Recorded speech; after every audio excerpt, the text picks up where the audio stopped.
She stood outside the hospital doors, clutching her baby as his cries faded. His skin was burning, his breathing shallow. But when she begged the front desk for help, they said one word that shattered her. Full. She had no money, no insurance, no time. So with frozen fingers, she sent a message. Not to a friend, not to family, but to the last man she thought would come. The hospital said they were full. The baby was burning with fever, and all she could do was text one word. Help!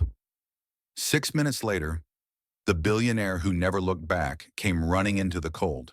And what he did next would silence the ER and rewrite 3 broken lives forever. Stay until the end, because what started as a whisper for leftovers. Ethan Kingsley sat alone in the farthest corner of Le Pavon, the city's most exclusive restaurant. The table beside the orchid arrangement had once been his wife's favorite. 10 years had passed since the accident that took both Isabel and their little boy, James. Yet somehow the scent of rosemary and warm candle wax still brought the memories back, sharper than any photograph. He didn't come here for the food anymore. The filet mignon sat untouched. The wine, half swirled in his glass, reflected his hollow expression. For a man who owned half the skyline, Ethan had never felt smaller than he did in that room full of polished silver and empty chairs. Then came the voice, quiet, unsure, but unwavering. "Excuse me, may I have your leftovers, sir?" Ethan blinked, jarred from his trance. He looked up to find a young woman standing at the edge of his table. She couldn't have been more than 21. Her coat was threadbare, sleeves too short, clinging to her thin frame against the early autumn chill. In her arms was a baby, maybe 8 months old, bundled in a faded pink blanket. His cheeks were flushed, lips parted slightly as he stared at Ethan's steaming plate. She didn't look embarrassed, just tired. Her voice had trembled, yes, but her eyes held something unshakable. She wasn't begging. She wasn't asking for herself. She was asking for her child. Something shifted in Ethan's chest. He pushed the plate forward. "Take it," he said softly, almost without realizing. But Grace didn't dive at the food. She reached carefully into a worn canvas satchel and pulled out a clean, frayed square of cloth. Gently, she wrapped the remaining mashed potatoes and meat like it was treasure, not leftovers. Then, with movements full of care, she knelt to the ground, positioned her son against her knee, and pulled out a small plastic spoon from her pocket. Ethan watched, transfixed, as she blew on the food, tested the temperature on her wrist, then guided the first bite to her son's lips. The baby cooed in delight. His tiny hands patted her chest, a smile forming that glowed in the candlelight like sunrise after a storm. Ethan's fingers curled around his wine glass. The sound the baby made, soft, full of innocent joy, rattled something buried deep inside him. It had been so long since he'd heard that kind of sound, from a child, from his son. The woman didn't look around. She didn't care who was watching. She fed her son with quiet grace and unwavering patience, as if the world beyond that spoon no longer existed. Ethan couldn't take his eyes off her, not because of pity, but because, for the first time in a decade, he had seen something sacred, a love too fierce to name, in the softest of acts. And in that moment, he didn't feel like a billionaire. He just felt human again. Ethan didn't sleep that night. Long after the restaurant emptied and the city dimmed, her image stayed with him. Grace kneeling on the floor of a 5-star restaurant, feeding her child with reverence as if the world around them had ceased to exist. He couldn't forget the way the baby smiled, the quiet strength in her eyes, or the dignity in her every movement. The next morning, he drove through streets he hadn't visited in years, neighborhoods faded with time and forgotten by wealth. He wasn't sure what he was looking for until he saw it. The dented navy sedan tucked behind an abandoned church, its windows fogged from the cold, the back seat cluttered with blankets, baby bottles, and a makeshift pillow. She was living there, with her child. Ethan didn't approach. He just parked a block away, waited until the lot was empty, and returned before dawn the next morning. Quietly, he placed a sealed container of warm soup on the hood, a pack of diapers, a folded note that read nothing, no name, no message. The next day, he left a can of formula, then baby wipes, then a pair of thick baby socks. He expected the items might go untouched, but each morning when he returned, they were gone, without fanfare, without trace. A few days later, Ethan visited a nearby community shelter under the guise of corporate charity. That's where he met Lena Carter, one of the volunteer coordinators. She noticed the name on his clipboard and raised an eyebrow. "You're not here to do a photo op, are you?" Ethan smiled faintly. "No press, just trying to understand." When he quietly described the woman with the messy bun and the baby with the pink blanket, Lena's face softened. "That's Grace," she said. "We were classmates in nursing school. Top of her class, smart as hell. But when she got pregnant, her parents cut her off. She never made it to graduation. Hasn't asked for a thing since." "She's proud," Ethan murmured. "She's surviving," Lena replied. "There's a difference." That night, Grace found a thermos of hot tea tucked by her driver's side door. She looked around, suspicious. No one in sight. No note again. Days passed. Weeks. The help kept coming. She hated not knowing who it was. At first, she feared a trap, but there was never any demand. No knock, no request to talk. Just quiet offerings. Items she desperately needed but hadn't asked for. And somehow that made it harder to reject. One night, as she rocked Leo to sleep in the back seat, she whispered, "I don't know who you are, but thank you." In the shadows, Ethan stood on the other side of the lot, far enough to stay unseen, close enough to hear her voice float through the cracked window. He didn't smile. He didn't speak. But in that moment, he knew. Kindness doesn't need an audience.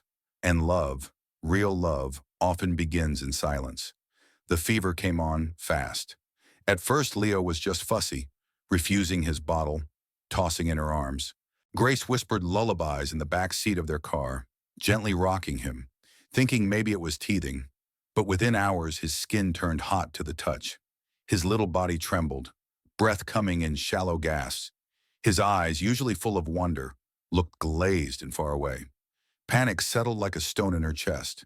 She wrapped him tighter in the pink blanket, grabbed the half-charged phone from under the seat, and drove, praying the old sedan would make it the 5 miles to the nearest hospital.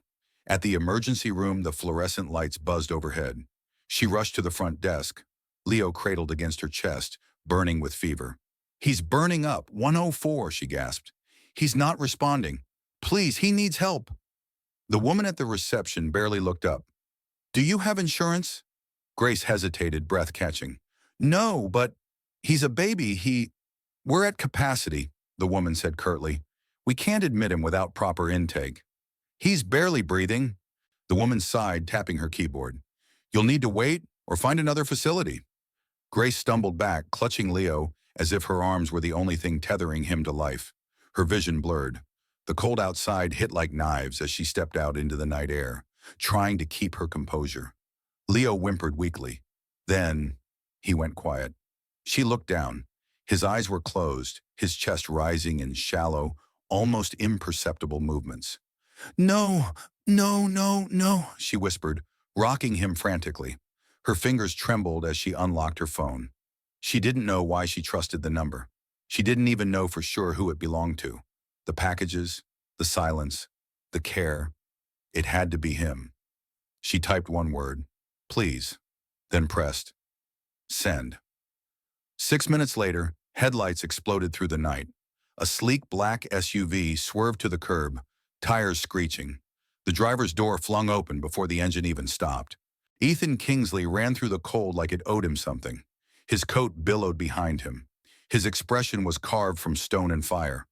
Grace stared, stunned, her lips parted. "I got your message," he said, breath ragged. She couldn't speak. She simply held Leo out to him, eyes wide with desperation. Ethan took the baby into his arms, cradling him instinctively, protectively. Leo's tiny fingers curled weakly around his finger, like recognition. Without another word, Ethan turned and stormed through the hospital doors. Inside, the receptionist stood from her desk, startled. "I need a doctor," Ethan said, voice calm but cold as steel. "Now." "Sir, this child has a 104-degree fever. If he isn't seen in the next 60 seconds, I will buy this hospital, and your entire department will be looking for work by morning." The room froze. Within moments, nurses appeared. A stretcher was rushed forward. Leo was whisked into the emergency ward. Grace stumbled inside, windblown and breathless. She collapsed into a chair as Ethan sat beside her, silent but unwavering. When the nurse returned, her expression had softened. "He's stable. We're keeping him overnight for observation, but he's responding well." Grace's shoulders dropped. A sob escaped before she could stop it. She turned to Ethan, her voice barely a whisper. "You came." He nodded slowly. "Of course I did." And just like that, Grace broke. She didn't cry loudly. She didn't scream. She simply leaned into him, pressing her face to his chest, and let herself fall apart for the first time since becoming a mother. Ethan wrapped his arms around her, steady and strong. And for the first time in 10 years, holding someone didn't feel like betrayal. It felt like beginning again. It started with a blurry photo. Ethan Kingsley, tech billionaire, was seen leaving the emergency room late at night with a baby in his arms and a young woman close behind. By sunrise, the image had spread like wildfire. Blogs, tabloids, business forums, everyone had something to say. Mystery woman in billionaire's life? Single mom saved by tech CEO, romance or scandal? Who is the woman behind the baby? Within hours, Grace's name was leaked. An old hospital intake form surfaced. Social media did the rest. She didn't have the luxury of privacy. Every part of her past, being disowned, her nursing dropout status, even the car she'd been living in, was twisted and dissected by strangers behind screens. Some called her brave, most called her something else. Gold digger, trap setter, just another girl playing the sympathy card. Grace sat on the floor of the small apartment Ethan had arranged for her and Leo. Her phone trembled in her hand as headline after headline scrolled past. Her face turned pale. Her breath caught. Each swipe brought more venom. Each headline stole a little more of her spirit. Leo stirred in his crib behind her, blissfully unaware. She turned off the phone, sat in the dark, her chest tight, her heart thudding. When Ethan walked through the door that evening, she didn't look at him. She was sitting on the edge of the bed, hands clasped tightly in her lap. "I can't do this," she said quietly, her voice hollow. "I don't want Leo growing up with this, with lies about his mother, with people thinking I chased a billionaire. I didn't want any of this." Ethan sat beside her, careful not to push. "You didn't do anything wrong," he said. "Neither did Leo." She shook her head, eyes glistening but dry. "People don't care. They've already decided who I am." There was a long silence between them. Then Ethan stood. "Then let me tell them who you really are." The next evening, Ethan Kingsley went live on national television. No flashy backdrop, no business tie, just him in a plain room, a soft spotlight, and the truth. The interviewer barely spoke. She didn't have to. Ethan came prepared, not with a statement, but with a story. He began not with Grace, but with Isabel, his late wife, and with James, the little boy he had lost a decade earlier. He talked about the silence that followed the accident, the years of distraction, of building empires just to avoid the echo of grief. "I stopped living the day I lost them," he admitted. "I didn't just lose my family. I lost my capacity to care." Then he paused, collected himself, and said her name for the first time on air. Grace Taylor. She wasn't looking for charity. She wasn't even looking for help. She just wanted to feed her son. That's it. And in doing so, she reminded me what it felt like to be human again. His voice cracked. "She didn't take anything from me. She gave me something no one else could. A reason to breathe. A reason to care." Ethan looked directly into the camera. "Grace is not a headline. She's not a scammer. She's a mother. And Leo is a beautiful child who deserves to grow up without shame or judgment." He took a breath. "I didn't save them. They saved me." By morning, the tides online began to turn. Mothers shared stories of poverty and judgment. Nurses spoke up about students like Grace who'd fallen through the cracks. Donations poured into shelters. Strangers flooded Grace's social media with support, apologies, and offers to help. Grace didn't speak to the press, but the next day she showed up at Ethan's door. Leo bundled in his arms, eyes wary but determined. She didn't knock. Ethan opened the door before she could. "I'm not running," she said. If you still want us, we're here." Ethan didn't answer with words. He stepped aside and let them in. And in the quiet click of the door behind them, everything changed. The apartment Ethan found for them wasn't luxurious, not by his standards. Two small bedrooms, soft gray walls, wide windows that caught the morning sun just right. A modest kitchen, a tiny balcony with chipped railing, and a view of the park where people walk their dogs at sunrise. But to Grace, it felt like everything she had forgotten to dream about. A door that locked, a heater that worked, a crib that didn't rock with the wind. She moved in with nothing but two duffel bags, a baby carrier, and the exhaustion of someone who had been fighting alone for too long. But the space slowly filled, with the smell of baby lotion, the rustle of laundry drying by the heater, Leo's giggles echoing down the hallway, and crayon scribbles taped to the fridge, like priceless art. They never discussed what they were to each other. No declarations, no expectations. They simply existed together. Ethan showed up every morning at 7:30, a bag of groceries in one hand and coffee in the other. At first he claimed it was just to check in, but within days it became a rhythm. Leo would squeal at the sound of the door unlocking. Grace would already have breakfast started, her hair tied up, eyes still tired but peaceful. Ethan learned to hold a bottle at the perfect angle, to test baby food on the inside of his wrist, to change a diaper, awkwardly at first, then with a quiet confidence that surprised them both. He memorized the difference between Leo's cries, hungry, tired, frustrated, or just wanting to be held. Grace watched all of this with a cautious heart. She didn't lean in too fast, but she also didn't pull away. She had seen men disappear. She'd seen love turn into control. But this was different. Ethan never tried to impress, never made promises he couldn't keep. He didn't try to fix her life or rewrite her story. He just showed up every day, without fail. Sometimes he read to Leo while Grace took a long shower. Sometimes they cooked together in silence, music humming low in the background. Other times Grace would catch him standing in the nursery doorway, watching Leo sleep, his expression soft, unreadable. He wasn't chasing some fantasy of family. He was learning how to be present in the one unfolding before him. And she was learning to breathe again.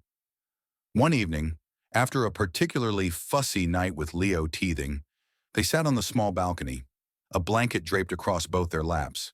The city buzzed below them, but neither looked out.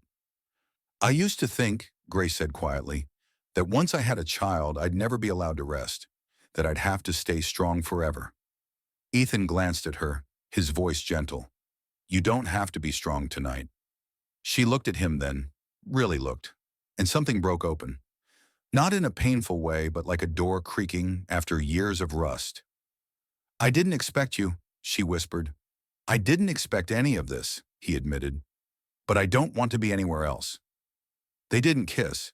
They didn't need to. The silence between them wasn't empty. It was full of shared exhaustion, of unspoken comfort, of the slow miracle of trust being rebuilt. No fireworks, no confessions, just two people quietly choosing each other, one morning at a time. The envelope was plain. No return address, no handwriting Grace recognized at first glance. It had been slipped under their apartment door, wedged between a coupon flyer and a takeout menu. Grace stared at it for a long time before opening it. Inside was a single sheet of paper, the handwriting tight, deliberate, as if the writer had hesitated after every word. "If there's still a chance to know my grandson, I would like to try." "Mom." Grace sat at the kitchen table in silence. Leo played nearby with a stacking toy, giggling softly, but her hands remained frozen on the paper, her chest heavy with memories she'd long tried to bury. She hadn't seen her mother, Margaret Taylor, in nearly 2 years. Not since that awful night when she confessed her pregnancy, and her parents responded not with tears or concern, but with cold disapproval. "You've embarrassed this family. You made your bed." They had closed the door without looking back, and so had Grace, until now. When Ethan returned home that evening, he found her still seated, the letter slightly wrinkled in her hand. "She wrote," Grace murmured, not looking up. He sat beside her, gently taking the note. After reading it, he set it down and asked softly, "What are you thinking?" "I don't know," she admitted. "She told me I wasn't her daughter anymore. But now she wants to meet Leo. And her voice cracked. "Doesn't he deserve to know where he comes from, even if it's broken?" Ethan paused, then said quietly, "Don't let him grow up with the same emptiness you did. Let him choose one day whether to forgive or not, but give him the chance." 3 days later, they drove to Grace's hometown, a quiet stretch of hills and winding roads that still felt like it whispered the past. The houses hadn't changed. The memories hadn't either. Margaret's home sat at the end of a gravel driveway, its white paint chipped, the porch swing still creaking in the wind. Grace stood at the foot of the steps with Leo in her arms, her heart beat a thunderclap in her chest. Ethan stood a few paces behind, letting her lead. The front door opened. Margaret stepped out, older than Grace remembered, her sharp features softened by time and something else. Regret. For a heartbeat, no one moved. Then Margaret's eyes landed on Leo. They welled with tears instantly. "I wasn't strong," she whispered. "I was scared. Of judgment. Of what people would say. And I lost you because of it." Grace didn't speak. Her lips parted slightly. Her eyes narrowed. Not in anger, but in old pain resurfacing. Then a second figure appeared in the doorway. Her father, Richard Taylor. Older, quieter, wringing his hands. Leo looked at them both with curiosity, then reached out, a small, chubby hand extended toward Margaret. "May I hold him?" her mother asked. Grace hesitated. Then slowly she placed Leo into her mother's trembling arms. Margaret cradled him like time itself. Tears fell freely, soaking the boy's blanket. No dramatic apologies, no big speeches, just a quiet porch, a long overdue embrace, and the first fragile breath of forgiveness. 1 year later, under the same oak tree where it all began, they gathered again, but this time, not in crisis. The park was quiet, bathed in golden spring light. A small wooden arch stood among the wildflowers, wrapped in ivy and soft white ribbon. No grand venue, no cameras, just a picnic cloth, a few close friends, and a boy in a navy vest clutching a velvet box with both hands. Leo, now nearly 2, waddled across the grass with determination. His cheeks were rosy. His eyes sparkled with pride. He reached Grace, looked up, and held out the box. She knelt, smiling through tears, and took it gently. Ethan stood just steps away, not in a designer suit, but in a simple gray blazer she once told him made him look safe.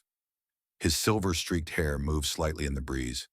His eyes, once dim with grief, now held a quiet light. He took a breath and knelt. "You didn't ask for anything," he said, voice thick. "You didn't expect anything. You just showed up and gave me back something I thought I'd buried forever." He opened the box. Inside was a ring, elegant, unflashy, chosen not for its price but for the hand it would hold. "You didn't take my leftovers, Grace. You gave me everything I didn't know I was missing." Tears spilled over.